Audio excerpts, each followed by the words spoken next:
मेरे तमाम सहयोगी मेरे साथ बने हुए हैं। शोएब रजा कार्यक्रम स्थल से मेरे साथ है, भास्कर मिश्रा मेरे साथ जन्मभूमि पर मौजूद हैं, उस गेट पर मौजूद हैं जहां पर प्रधानमंत्री नरेंद्र मोदी पूजा अर्चना करने के लिए जाएंगे, और इसके साथ ही साथ मनीष भट्टाचार्य भी मेरे साथ जयपुर से मौजूद है।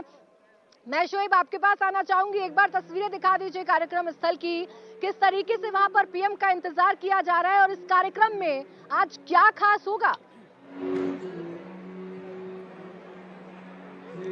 बिल्कुल, देखिए तस्वीरें मैं दिखा दूं और लोगों से भी बात करने की कोशिश हम करेंगे कि किस तरह से देखिए अभी वक्त है आने में, और मैं देखिए किस तरह से जो कुर्सियां हैं वो यहाँ पर पूरी तरह से भर गई है। पूरा जो पंडाल है यहाँ पर आपको सिर्फ और सिर्फ जो लोग हैं वो नजर आएंगे। प्रधानमंत्री नरेंद्र मोदी का इंतजार करते हुए तमाम जो लोग हैं वो यहाँ पर आए हुए हैं, और हर कोई प्रधानमंत्री को देखना चाहता है। प्रधानमंत्री को देखने आइए आप, देखिए यहाँ पूरा जो यहाँ पर महिलाएं हैं वो भी है, उनसे ही बात करने की। प्रधानमंत्री को देखने आई है, सुनने आई है आप? हाँ, मैं टीचर हूँ। हाँ, तो मैं बहुत उत्सुक हूँ प्रधानमंत्री से मिलने के लिए। प्रधानमंत्री आज पहली बार ऐसे प्रधानमंत्री जो मथुरा आ रहे हैं, खासतौर पर जो जन्मस्थली आ रहे हैं श्री कृष्ण जी की, खुश है मथुरा वासी के? बहुत ज्यादा खुश हैं, सब उत्सुकता है, तभी तो सब मिलने आए हैं उनसे। उन्होंने जो कार्य किए हैं उन कार्यों की वजह से एक अपनत्व की भावना है उनके लिए, तो इसलिए हम उनसे मिलने आए। आप इतनी जल्दी आ गए, अभी तो वक्त है। हाँ वक्त है, लेकिन ये है ना कि अगर हम लेट आए हमसे ना मिले तो हमारे मन में एक अफसोस एक रह जाएगा। देखिए ये उत्साह है लोगों में, और तस्वीरें में दिखा दूं कि तमाम जो कुर्सियां हैं वो भर गई है पहले ही। जहां तक भी आपकी नजर जाएगी हजारों कुर्सियां यहाँ पर लगाई गई, और तमाम जो लोग हैं वो यहाँ पर यहाँ पहले ही आकर तमाम लोग बैठ गए हैं। पुलिसकर्मियों की यह कोशिश है यहाँ कि हालात की जो व्यवस्था है उसको बनाकर रखा जाए, और जो लोग आए हुए अलग अलग जगहों से प्रधानमंत्री को देखने आए। हाँ जी, जल्दी आ गए, बाद में कुर्सियां ना मिलती है, डर था? बिल्कुल साहब, इतने खुश है कि कम से कम पीएम आ रहे हैं, क्या उम्मीद कर रहे हैं? बहुत उम्मीद कर रहे हैं, बहुत अच्छी बात है, हमारे यहाँ पर आ रहे हैं, बहुत ही बढ़िया बात है। बहुत बढ़िया बात है। और देखिए तमाम कुर्सियां जिस तरह से मैं बता रहा हूँ, और यहाँ चाहे हम हेमा मालिनी जी का जो नृत्य नाटिका है उनकी बात करते हैं, उसका भी लोगों में इंतजार है, और दूसरे जो भी सजकर पूरी तरीके से तैयार हो चुका है, और लोगों ने पहले से ही वहां पर अपनी जगह को भी कह सकते हैं घेर लिया है। लोग वहां बैठे हुए हैं और लंबे समय से इंतजार कर रहे हैं प्रधानमंत्री नरेंद्र मोदी का, क्योंकि सबको इंतजार इस बात का भी है कि पीएम जब मथुरा आएंगे, धार्मिक नगरी में आएंगे, कान्हा की नगरी में आएंगे, तो क्या पीएम के पिटारे से कोई बड़ी सौगात आज मथुरा को मिलने जा रही है, क्या कोई बड़ी घोषणाएं आज मथुरा के लिए होने जा रही है। सबसे ज्यादा नजर बांके बिहारी कॉरिडोर पर लोगों की टिकी हुई है। तो यूपी के लिहाज से पीएम का ये दौरा बहुत खास है, न सिर्फ यूपी बल्कि चुनावी राज्य राजस्थान के लिहाज से भी पीएम का ये दौरा बड़ा खास है। देखिए गेट नंबर 1 पर मैं मौजूद हूं, और यहां से पीएम के मूवमेंट की कोई भी जानकारी नहीं है, लेकिन फिर भी यहां पर लोगों का जमावड़ा साफ तौर पर देखने को मिल सकता है। मैं एक बार कैमरे की नजर से आपको दिखाऊंगी कि लोग यहां पर इकट्ठा हैं, और लोग ये जानना चाहते हैं कि आखिर पीएम कब आएंगे, पीएम का ये दौरा है तो पीएम कितने बजे मंदिर पहुंचेंगे, दर्शन कब करेंगे, क्या पीएम कोई रोड शो भी करने वाले हैं या नहीं करने वाले हैं। ये उत्सुकता इस गेट पर भी लोगों के मन में है, और लोग बार बार इसका जिक्र भी करते हैं। सिक्योरिटी के लिहाज से भी बार बार इस जगह पर चेकिंग की जाती है, बार बार यहाँ पर आकर हमसे भी कई बार पूछा जाता है, कई बार डिटेलिंग ली जाती है, क्योंकि पीएम का ये दौरा है।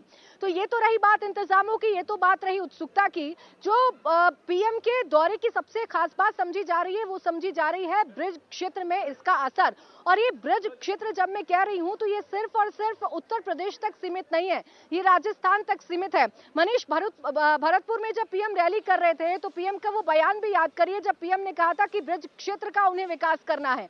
और आज जब वो मथुरा पहुंच रहे हैं तो ये उम्मीदें जितनी यूपी को हैं उतनी ही उम्मीदें राजस्थान को भी हैं, और जाहिर सी बात है मतदाता ये सोचकर भी वोट देने के लिए निकलेगा।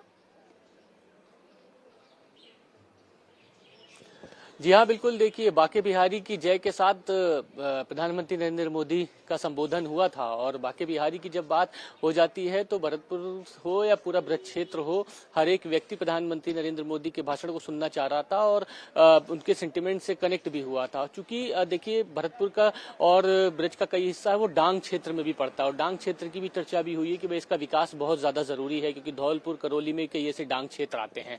और जब आप वहां पर पूरे ब्रज क्षेत्र की आप बात बात करते हैं तो आप देखिए प्रधानमंत्री नरेंद्र मोदी ने अपने भाषणों में भी कहा, अमित शाह ने भी यहाँ पे कहा कि इस बार अगर बीजेपी की सरकार आती है तो पूर्वी राजस्थान में जो तमाम जो मुद्दे हैं बड़े दिनों से जो पेंडिंग पड़े हुए हैं, विकास की गति बहुत तेजी रफ्तार से दौड़ेगी। तो इन सब बातों को लेकर लोगों में बहुत ज्यादा उत्सुकता थी और प्रधानमंत्री नरेंद्र मोदी उसके बाद जहां जहां गए तो पूर्वी राजस्थान के बारे में 1-2 बार जिक्र किया, नाथद्वारा में तो 2 बार जिक्र किया था। आप देखिए बांसवाड़ा, डूंगरपुर, सिरोही जब वहां ट्राइबल एरिया में थे वहां पर भी जिक्र किया था। तो आज जब मथुरा में प्रधानमंत्री नरेंद्र मोदी आ रहे हैं तो ब्रज क्षेत्र और ब्रजवासी यहाँ के लोग वहां पर जा रहे हैं, प्रधानमंत्री नरेंद्र मोदी को सुनना चाहते हैं। चूंकि प्रचार थम जाएगा उसके बाद प्रधानमंत्री नरेंद्र मोदी वहां पर पहुंचेंगे तो आप देखिए इसका सीधा जुड़ाव राजस्थान के चुनाव से होता है। और पूर्वी राजस्थान का ही मैं बार बार जिक्र कर रहा हूं, पूर्वी राजस्थान ही इस बार बीजेपी के लिए बहुत बड़ा चैलेंज है और इसका मैसेज और इससे फायदा कहीं ना कहीं बीजेपी को जरूर मिल सकता है कि जब ब्रज भूमि पर प्रधानमंत्री नरेंद्र मोदी वहां पर पहुंचेंगे, अगर कोई उत्तर प्रदेश में सौगात देते हैं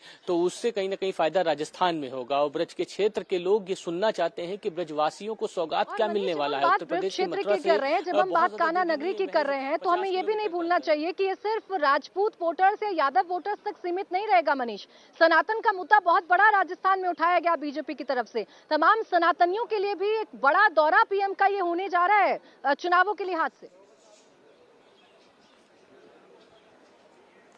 जी हाँ, बिल्कुल, एक सनातन बहुत बड़ा मुद्दा है और आप देखिए सनातन के मुद्दे को लेकर पूरे बीजेपी लगातार कांग्रेस सरकार पर अटैक कर रही है। जयपुर में जब प्रधानमंत्री नरेंद्र मोदी का रोड शो हुआ था तो जय श्री राम के नारे लग रहे थे, हनुमान जी की गदा लेकर खुद वहां के हवा महल के जो बाल मुकुंद चार्य कैंडिडेट है वहां पर पहुंच गए थे। कन्हैया लाल की बात हो रही है। सनातन के मुद्दे को लेकर लोगों के सेंटिमेंट्स कनेक्ट होते हैं और जब सनातन की बात होती है तो लोग बड़ी ऊर्जा के साथ बाहर निकलते हैं, बातचीत करते हैं। और अब जब प्रधानमंत्री नरेंद्र मोदी राजस्थान से होकर तुरंत जब मथुरा की धरती पर पहुंच रहे हैं तो एक इस सनातन का एक बहुत बड़ा मुद्दा लोगों के सेंटिमेंट से कनेक्ट होगा।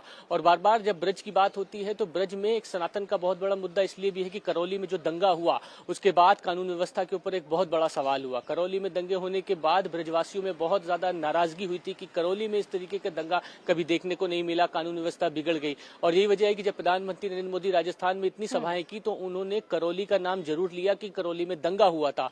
जयपुर में भी आके यहाँ पर इस तरीके की बात हुई, सभाओं में करौली का बार बार जिक्र हुआ जो कि ब्रज क्षेत्र आता है। तमाम मुद्दे बीजेपी की तरफ से इन चुनावों में उठाए गए हैं और आज आखिरी मौका चुनाव प्रचार का रहा मनीष, और पीएम अपनी आखिरी रैली को खत्म करने के बाद सीधा मथुरा ही पहुंच रहे हैं। अब से तकरीबन आप कह सकते हैं आधे घंटे बाद पीएम मथुरा में होंगे और बांके बिहारी यानी कि कान्हा की नगरी में आकर वो कृष्ण जन्मभूमि में कान्हा के दर्शन करते हुए भी नजर आएंगे।